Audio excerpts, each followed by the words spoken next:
रंजीत एक multinational company में job करता है जहां उसे एवरी मंथ 1 लाख रुपीस मिलते हैं। फिर भी वो अपने फाइनेंस को लेकर परेशान रहता है। वो सोचता है कि करियर के शुरुआती दिनों में जब वो 50,000 कमाता था तब भी अपना घर खर्च किसी तरह निकाल लेता था। आज तो वो दोगुना कमाता है, फिर भी पैसे कम ही पड़ते हैं। ऐसा क्यों? क्या आप रंजीत की सिचुएशन से खुद को रिलेट कर पा रहे हैं? क्या आपके साथ भी यही हो रहा है? क्या आपकी भी इनकम बढ़ जाने से फाइनेंशियल प्रॉब्लम्स खत्म नहीं हो पा रही है? जी हाँ, ये एक कड़वा सच है कि इनकम बढ़ जाने से फाइनेंशियल प्रॉब्लम्स खत्म नहीं हो पाती। ना डरिए मत, डोंट वरी। इस समस्या को फेस करने वाले सिर्फ आप अकेले नहीं हैं, बल्कि इसमें बहुत सारे लोग शामिल हैं। इवन मैं भी हूँ। हाल ही में एक सर्वे हुआ था अमेरिका में गो बैंकिंग रेट द्वारा, जिसमें ये पता चला था कि वहाँ के आधे से ज्यादा अमेरिकन्स पेचेक टू पेचेक जीते हैं। अब आप बोलेंगे ये क्या होता है? तो पेचेक टू पेचेक का मतलब है कि जिस मंथ सैलरी आती है उसी मंथ पूरा खर्च कर देते हैं, जिससे उनकी सेविंग ही नहीं हो पाती है। और हम क्या करते हैं? हम कौन सा अलग करते हैं? हम भी तो वही करते हैं। तो चलिए जानते हैं उन 7 बातों को कि जिनकी वजह से हमारी इनकम होने के बावजूद हम फाइनेंस को लेकर हमेशा परेशान रहते हैं। So first reason is proper financial planning ना करना। अनफॉर्चुनेटली बहुत सारे लोग हैं जो करियर के शुरुआती दिनों में फाइनेंशियल प्लानिंग नहीं करते, जिनकी वजह से उनके लाइफ में प्रॉब्लम्स आती रहती है, वो परेशान रहते हैं। सो फाइनेंशियल प्लानिंग करना बहुत इंपॉर्टेंट है। नाउ सेकेंड इज खुद को पे नहीं करना।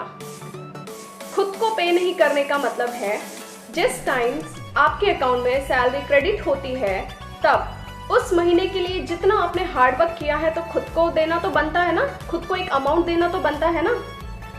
तो आप एक SIP स्टार्ट कर सकते हैं। जिस टाइम आपकी सैलरी आई उसके 2-3 दिन के बाद आप एक RD स्टार्ट कर सकते हैं। ऐसे बहुत सारे सेविंग इंस्ट्रूमेंट हैं जहाँ पे आप अपना इन्वेस्टमेंट कर सकते हैं और थोड़ा थोड़ा अमाउंट करके आप अपने आप को पे कर सकते हैं और सेविंग कर सकते हैं।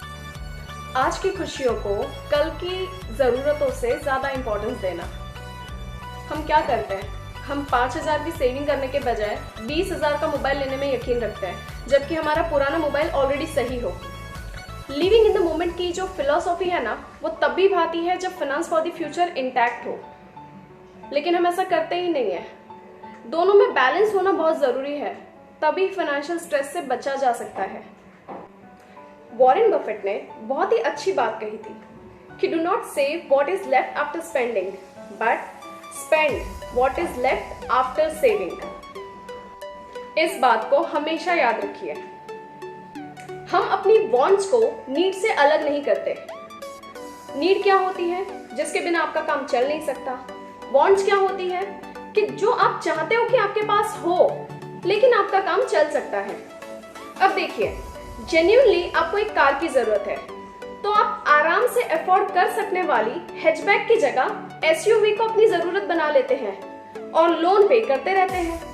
तो एक शो ऑफ के लिए चीजें ना लें, क्योंकि लॉन्ग टर्म के लिए ये सारी चीजें आपको तकलीफ ही देने वाली हैं, प्रॉब्लम्स ही खड़ी करने वाली हैं। स्पेंडाहॉलिक होना। जिनके लाइफ में प्रॉब्लम्स होती है ना, उन्हें शॉपिंग करने में बहुत मजा आता है। ऐसी सारी चीजें वो लेकर आते हैं घर पे जो जरूरत की हो ही ना। हमारे घर पे बहुत सारी चीजें ऐसी पड़ी होती हैं जो इम्पल्स बाइंग का नतीजा है। ड्रॉअर में ऐसे फोन्स होते हैं जिन्हें साल भर भी यूज नहीं किया। वार्डरोब में कपड़ों की भरमार होती है जिन्हें साल में 1 या 2 बार पहना हो। खाने पीने के लिए हम बाहर से हफ्ते में 2-3 बार तो ऑर्डर कर देते हैं या बाहर जाके खा लेते हैं। अगर आप फाइनेंशियली स्टेबल लाइफ चाहते हैं तो सोच समझकर खर्च करने वाला बने, ना कि स्पेंडाहॉलिक बने। जितना कमाते हैं उससे अधिक खर्च करना। आप सोचेंगे ये कैसे होता है, ये कैसे पॉसिबल है? ये बिल्कुल पॉसिबल है। जेब में 3-3 क्रेडिट कार्ड जो है, हमारे महीने की आधी से ज्यादा सैलरी तो वो क्रेडिट कार्ड के ड्यूज पे करने में चली जाती है और महीने का स्टार्ट ही क्रेडिट कार्ड की खरीदी से स्टार्ट होता है। तो इट्स बेटर आप क्रेडिट कार्ड ज्यादा ना रखें, और अगर रखना ही है तो इमरजेंसी के लिए रखें और एक ही रखें। आप ना नहीं कर पाते एज अ इंडिविजुअल हम सभी को पैसों की इंपॉर्टेंस पता होती है, लेकिन फिर भी हम अपनी फैमिली मेंबर्स को मना नहीं कर पाते।